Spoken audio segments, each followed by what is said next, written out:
ఎక్కడి నుంచి వచ్చారండి? మేము ఏలూరు జిల్లా అండి, కలిదిండి నుంచి.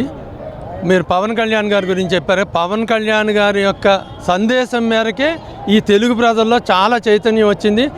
భారతదేశ వ్యాప్తంగా కూడా మన హిందువులందరం కూడా ఈ ఆలయాల్ని ఈ ప్రభుత్వం చేతి నుంచి తీసుకుని మన ధర్మాచార్యుల చేతిలో ఉంచుకుని ఈ మన హిందువులందరినీ కూడా మళ్ళీ ఐక్యం చేసి ముందుకు తీసుకెళ్లాలనే ఆలోచన ఉంది.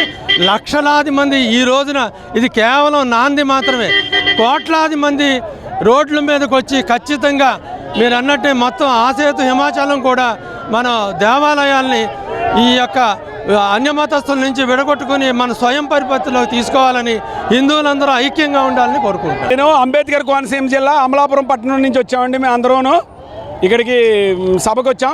అందరం కూడా హిందూ బంధువులందరూ ఏకం కావాలనే నినాదంతో మేమందరం కూడా ఈ కార్యక్రమానికి దేవాలయాల స్వయం ప్రతిపత్తి రక్షణ కోసం అందరం కూడా సంఘటితంగా అవ్వాలని, మన హిందువుల యొక్క ఐక్యత చాటి చెప్పాలని ఈ సభకు రావడం జరిగింది. జై శ్రీరామ్.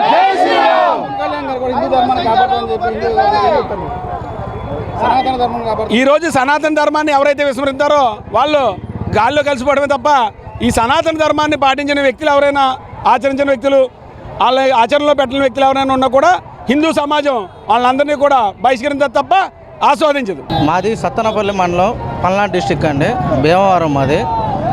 అయితే హిందూ సమాజం గురించి కూడా పోయిన ఈ సీఎం నామినేషన్ వచ్చానండి నమస్కారానికి. అంతకంటే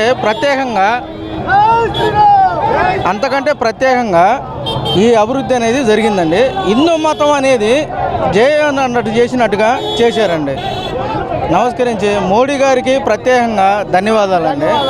పవన్ కళ్యాణానికి అంతమించి నారా చంద్రబాబు నాయుడు గారు కూడా ఈ నాయకత్వంలో బాగా వహించారు.